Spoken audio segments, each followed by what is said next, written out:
King Kong it. You gotta make sound effects.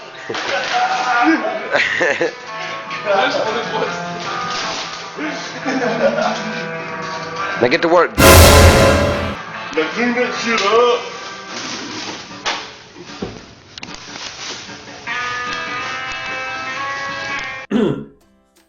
All right, story time.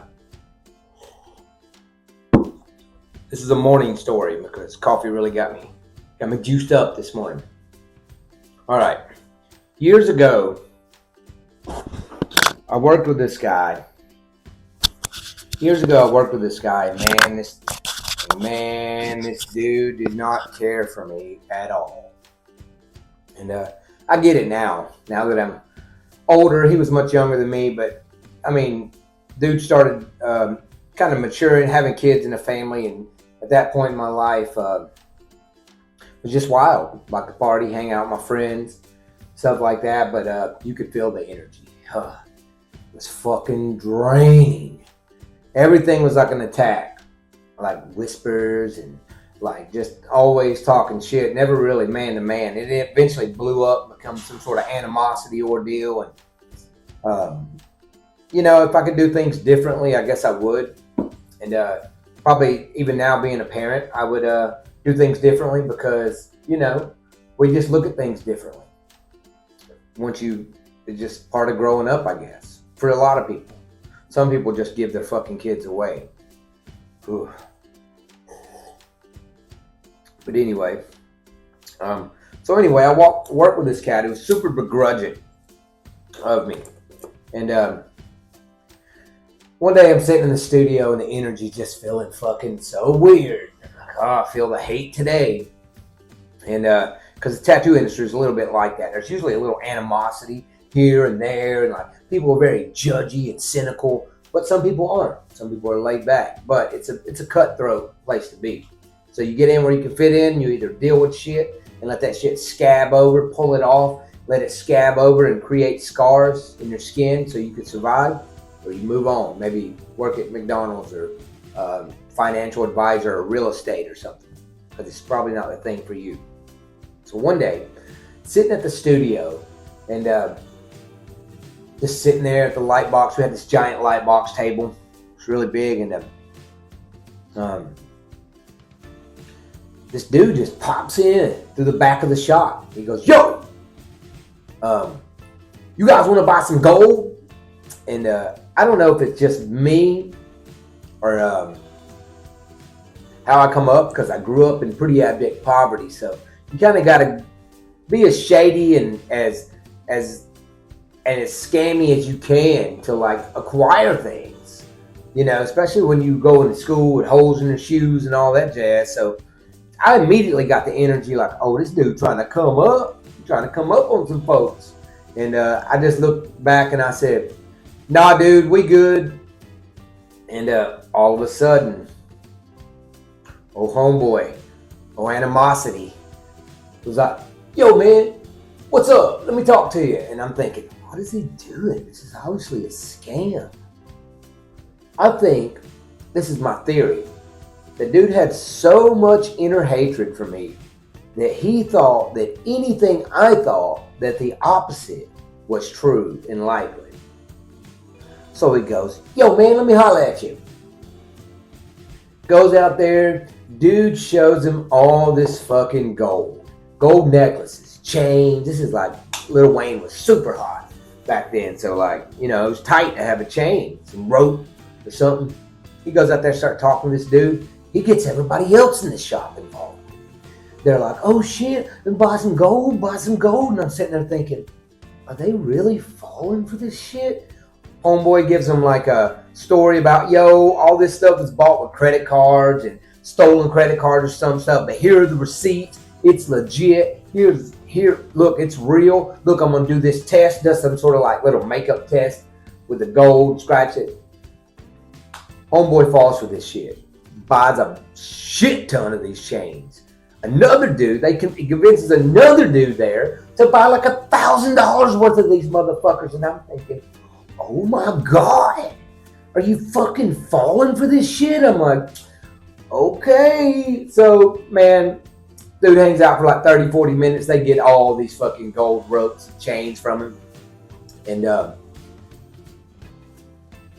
dude leaves. And they're all flossing their shit, taking pictures, selfies, sending them to their friends. I mean, it's redunculous. It's ridiculous for sure. And I'm thinking, man, something's not right. It seems too good to be true. So I walk over to one of the dudes that bought like $1,000 worth of chains. And I told him, hey man, I kind of feel like I missed out on that opportunity. Like, would you sell me one of those chains that you bought for like $100-$150 and like, or maybe just let me wear it? I'm gonna walk over to the grocery store over beside the studio and wear it around, see how I feel, see if I can get that, that vibe that the rope is supposed to give you. And he's like, sure, yeah. I don't want you to miss out on a good opportunity. But really, I was thinking, as soon as I get out this turd with this rope, I'm going down to the gold store. I got to know. I got a gut feeling that these dudes just spent thousands of dollars on some fucking bullshit. And man, I get that rope, I hop on my fixed gear, pedaling fast as I can down to the gold store, just right across the parking lot, maybe 2-3 minutes. Get over there, I go up in this gold place, they test your gold, take the chain off. I go, yeah, man, I just, this is like an heirloom or something was left to me. I just want to check its validity. Lady checks it. She goes, no, it's about as fake as it gets. Oh my God! Oh, snap! And, I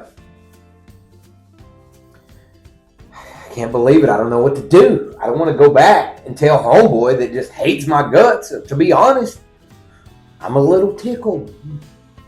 Kind of got my tank tickled a little bit on that one, but which is not a good emotion. It's very sinful. But different times, different crimes for different times.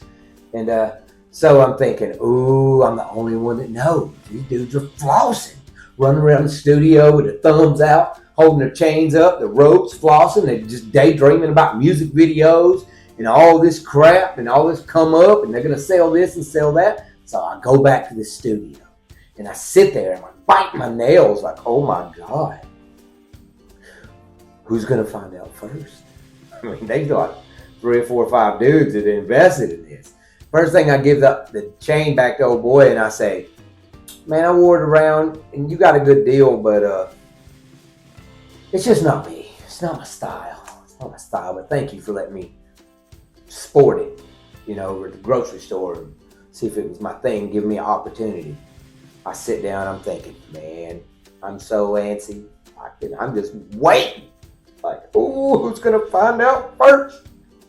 Ooh, which is really sadistic of me, but it is what it is. It's years ago. And one of the dudes finally pops up. They start talking about it. The subject of validity on the ropes and the gold. One of the dudes goes, hey man, there's a gold store right down the way. And I'm thinking, oh, you're warming up. And then one of the guy goes, I went in there and check it out. I go, oh, you're red hot. Fucking homeboy takes one of the ropes, takes it down to the gold store. I'm at the studio. They don't even know I'd even been down there yet. And I'm just like, oh, it's going down. It's going down. 10, 15 minutes go by. Dude busts up through the door, comes back with it checked up on the gold to let everybody know about the validity. Man, homeboy had the saddest look on his face. And he goes, it's fake. It's all fake. Like, oh shit! Oh my God! They don't even know that I've been down here and I know this, but I didn't want to tell them. I mean, I just like, hey, this is just karma. When you spread, when your synergy is like secret level, chatter, hate, animosity, man, these things happen. I've experienced it myself, and I've been the dirt road, and while the other guy was the concrete, smooth sailing, and vice versa. It was my turn to be the concrete road. So, Dusty Road is just real pissed off. Oh my God. And I'll be honest, that was one of the most life awakening experiences for me, on how hatred and animosity against another individual could really just kind of destroy you in a lot of ways on the blink of an eye. Because I knew that dude was selling bullshit. His story, I knew it. That's why I was like, no. And I was like, I don't know. Nobody wanted to listen. I didn't even argue that much because I thought, let's see where this goes. This is interesting.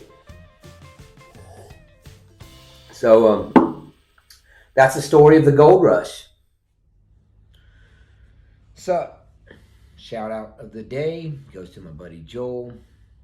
He's an amazing engraver, retired tattooer, entrepreneur, really.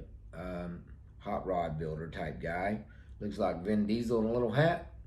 Go down the rabbit hole, check out his work. If you need something engraved, he's the dude. Oh,